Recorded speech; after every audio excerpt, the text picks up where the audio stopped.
Now, this video is targeted at new players that are just starting out and don't know anything about GPO PvP. Hopefully, this video will help you guys out. Timestamps will be available in the description. Feel free to skip around if you think you already know what I'm gonna be talking about. And without wasting any more time, let's just get straight into it. So let's start with the very basics, the controls. So obviously M1 or left click to do M1s, and you would do 5 punches before the last punch, knocking the opponent back like so. Q is to dash. As you can see, my dash is a bit different because I'm using a different fighting style. F is to block, and the shield in the middle will show you how much block you have left. If you run out of block, well, you get block broken. Now these are the other keybinds that you might want to know. J is for Haki, G is for Ken Haki, and that's really all the keybinds you need to know for GPO for now.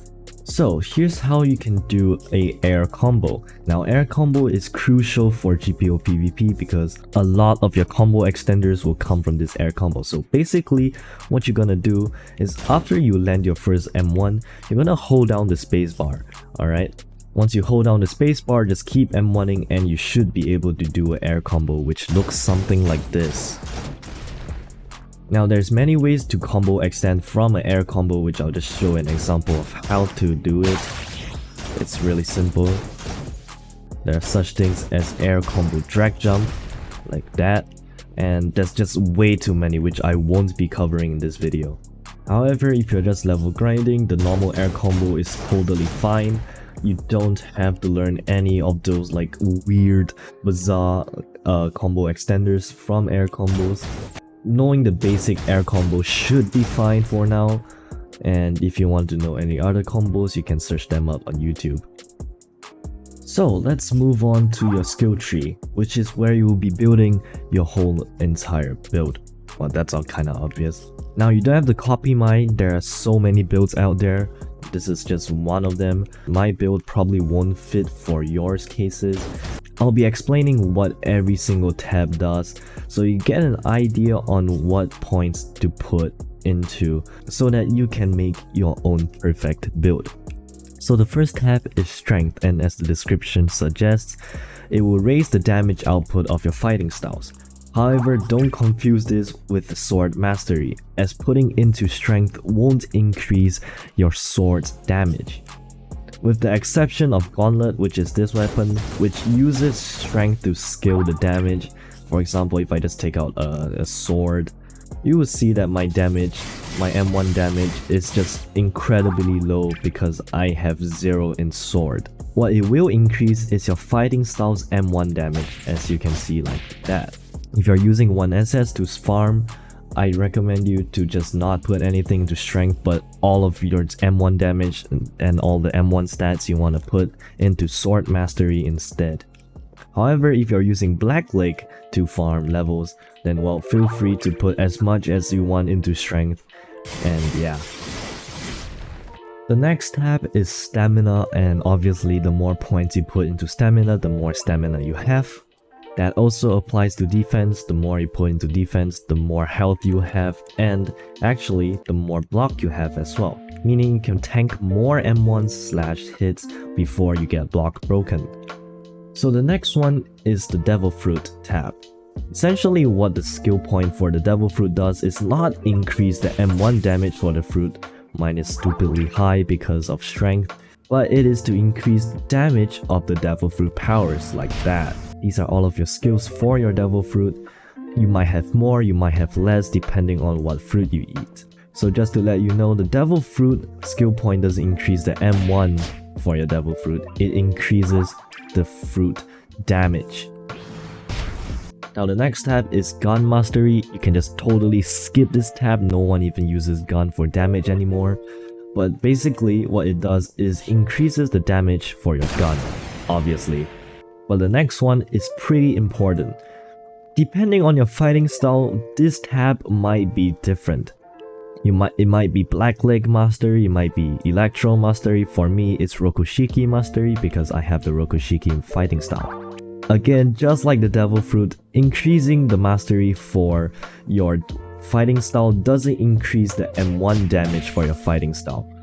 What it does is unlock these moves on the side for your fighting style. So for example, with Rokushiki, I've unlocked Soru, I've unlocked Shigan, and I have unlocked Tekai. Now since I don't have enough points into Roku, I haven't unlocked the final 2 moves for Roku yet. Now that leaves us with the final tab, the Sword Mastery. Now just as the description says, the more points you put into Sword Mastery, the more damage your sword will do. By damage, I mean the M1 damage and also the skill damage. So let's move on to Devil Fruits. Whichever Devil Fruit you eat and use, it will change how you fight in PvP, and it will also change how the community will look at you. For example, like me, if you have eaten the Gura, they will probably call you fatherless. Now I'm assuming most people coming to GPO are Blox Fruits players, and you should probably already know there are 3 types of Devil Fruits: Paramecia, Logias, and Zoans. Now, Paramecias and Zoans are nothing too much to talk about, they are pretty regular fruits, but Logia fruits have something special. So, I am now on an account with a Logia fruit. And you might have seen already, I have now gained an extra bar, and you might be wondering what this bar is. The one on the bottom, not on the top, is actually your Logia bar. What the Logia bar is, it's essentially to show you how much Logia dodges you have left. Now the Logia bar is pretty irrelevant at this point because almost all of the bosses and all of the players would just use Haki to bypass your Logia. Any One Piece fan should probably already know this. I'll put on screen what a Logia dodge will look like for the Magu fruits. The color of your Logia bar might differ from what Logia you are using. For example, if you are using a Pika, it might be yellow. If you are using Mara, it might be orange, etc, etc. So let's move on to Hakis. Currently there are 2 Hakis in the game. You have your normal Buso Haki, and you also have your Ken Haki. What Buso Haki does is it will increase your M1 damage. As you can see, I am currently doing S27, whereas without Haki, I'll be doing 22. This also applies to all the skills and all that.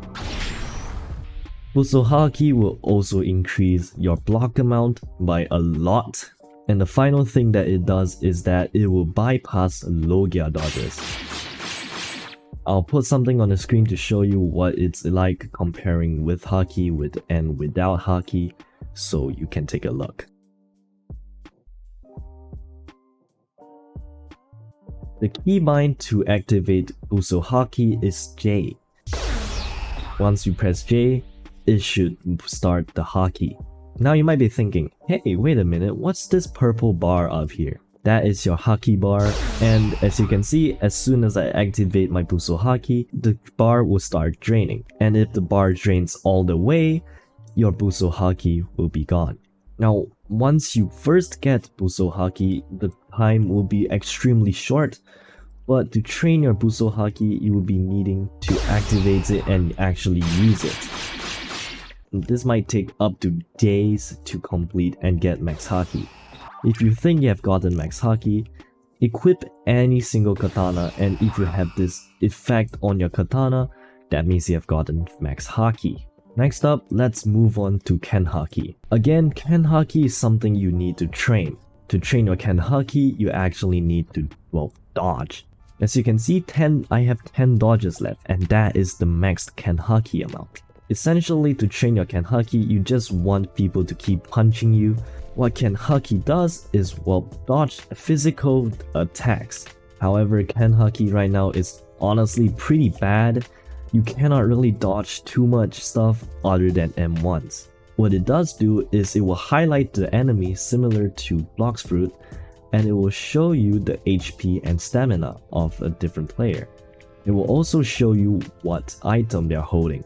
I'll put something on the screen so again you can visualize what it's like.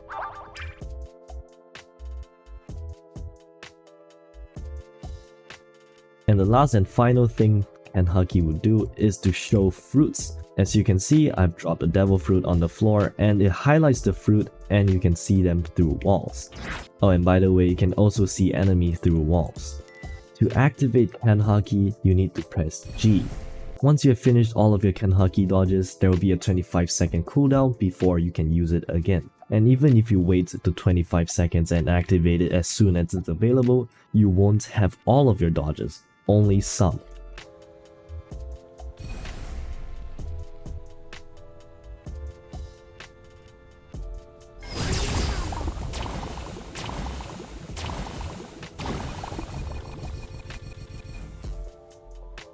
And with that, we have come to the end for your GPO PvP course.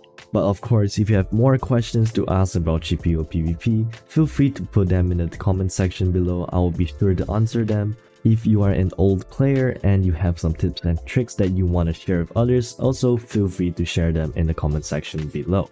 Lastly, thanks for watching and enjoy the free update for GPO, everybody. Peace out, and I'll see you guys in the next video. Goodbye.